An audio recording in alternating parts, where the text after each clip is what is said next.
Welcome back to the Sabotage game development. We have made the paratroopers jump out of helicopters and float safely to the ground. Now we need to make them respect what a bullet is. To do that, we're going to go to the trooper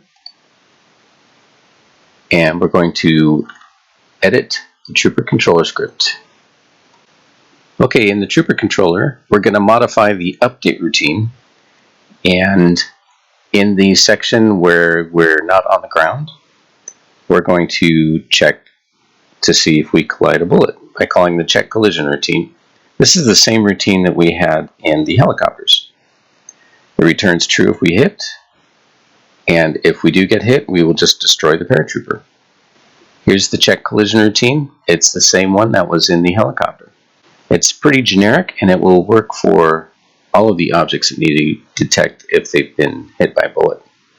Back in Unity, we need to have the parachute detect if it's been hit by a bullet. So let's go to the parachute prefab.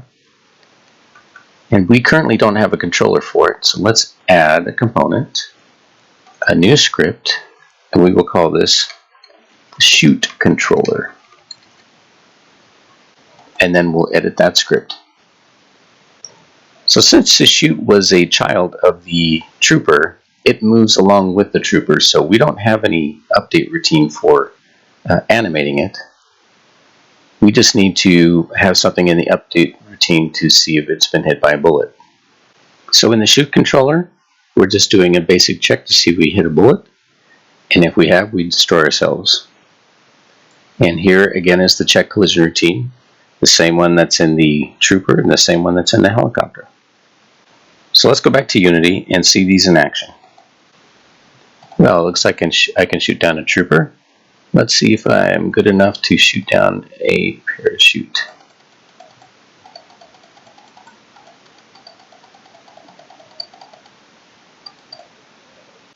Here's something I just noticed when testing out the collision routine. The parachute and the paratrooper are occupying the same space. I need to adjust the pivot point of the chute to be at the bottom, so that way it'll be above the paratrooper. So let's go to the images and let's go to the parachute image and set the pivot point to the bottom and apply. There we go. Let's try the game again.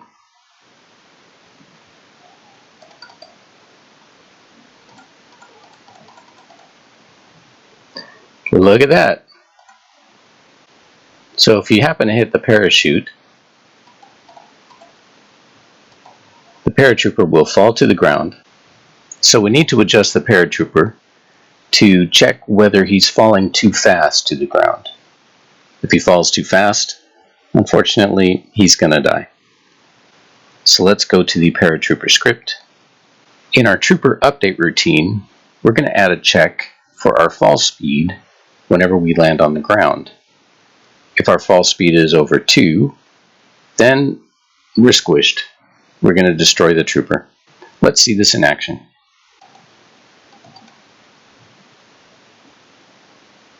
There we go.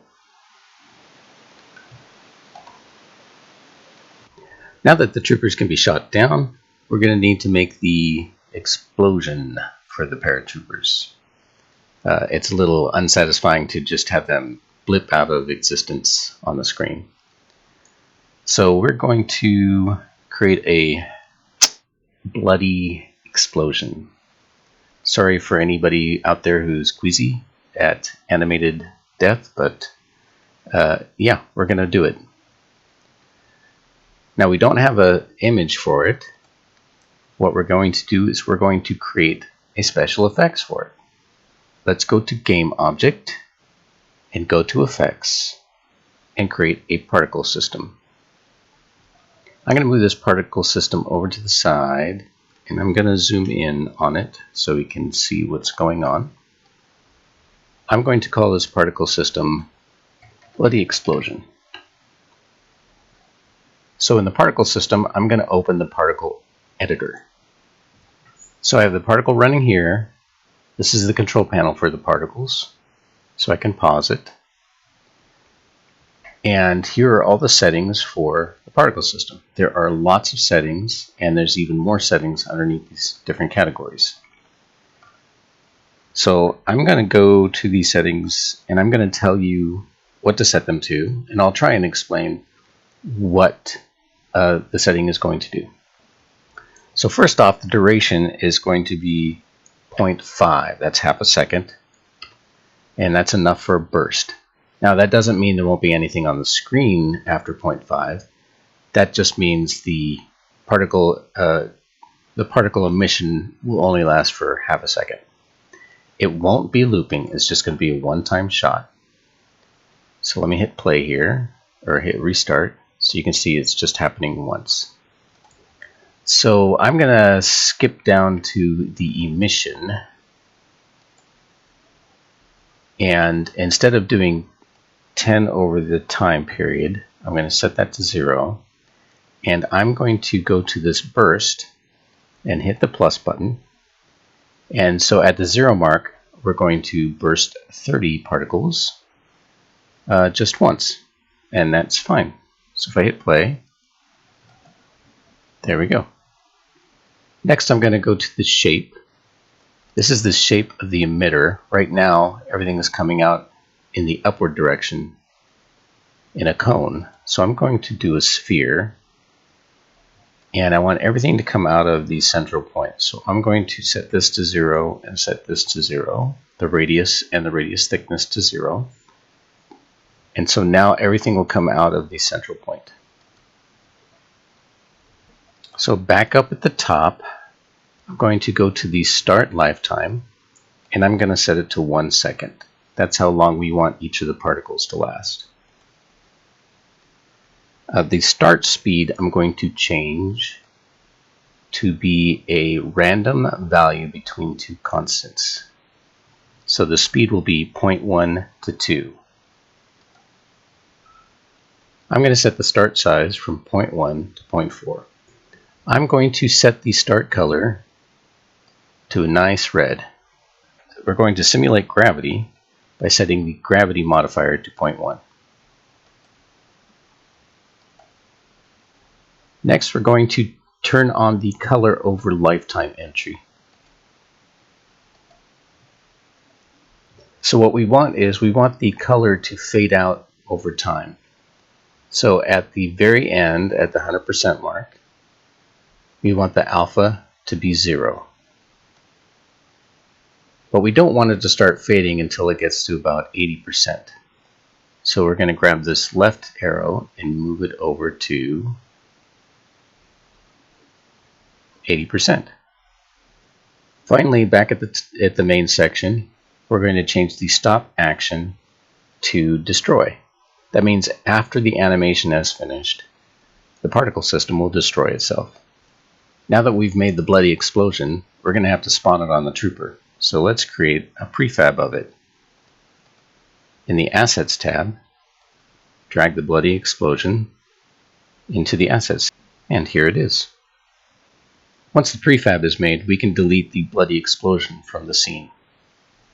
So now we need to make changes to the paratrooper controller so that it can create the explosions when the paratrooper dies. So select the trooper, and let's edit the script. At the top of the controller, we add the game object, explosion object. This is an entry for the particle system, which we'll create when the trooper dies. There are two places where we need to create the explosions.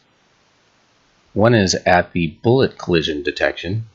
We create a game object explode to hold our explosion object instantiation, and then we will set our position of the explosion to the position of the trooper.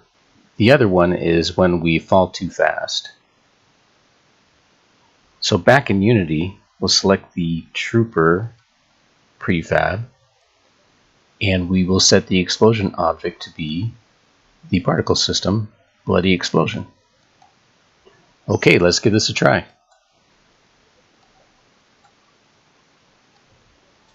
Well, that's definitely a bloody explosion.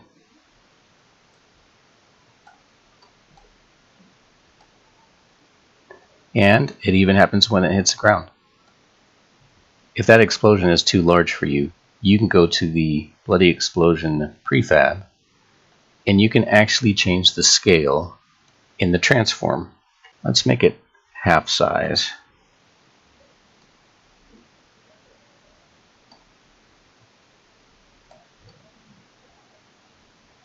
So we need to have the paratroopers watch out for other things in the friendly skies. Mostly, they need to watch out for each other. We need to write cases to handle what if a trooper falls on another trooper. So let's say the trooper is floating down with a parachute and a trooper lands on top of him.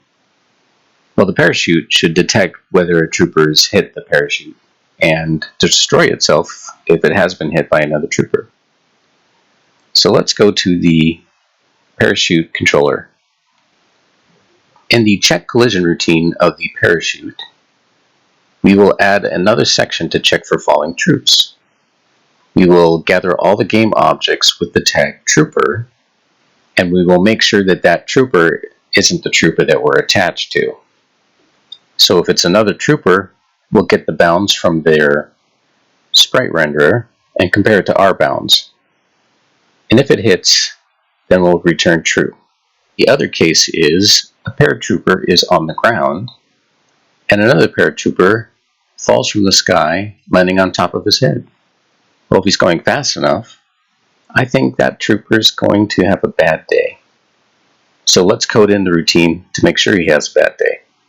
So this part of the update routine deals with all the stuff when he's in the air. And we'll add an else condition here to deal with when he's on the ground. So when he is on the ground, we'll watch out for falling troops, and if it comes back true, then we'll explode ourselves and destroy the trooper. This is the function to check for falling troops. We will gather all the troop objects with the tag trooper, and we'll make sure that it's not ourselves by comparing the transform with our transform. Then we'll also make sure that the trooper is falling fast enough to do any damage to us. So we get the fall speed and see if it's over 2. Now, in order to watch the fall speed, we had to make a change up at the top. We had to change the fall speed from a private to a public. Private objects are not visible from other objects, but public objects are. So if the fall speed is fast enough, we will compare the bounds of the trooper to the other trooper, and if they intersect, then we'll return true. Okay, let's see this code in action. In order to get the trooper-on-trooper action to work, we have to create a tag called trooper, and then assign that to the trooper prefab. Now they can be collected up and compared in the collision routine.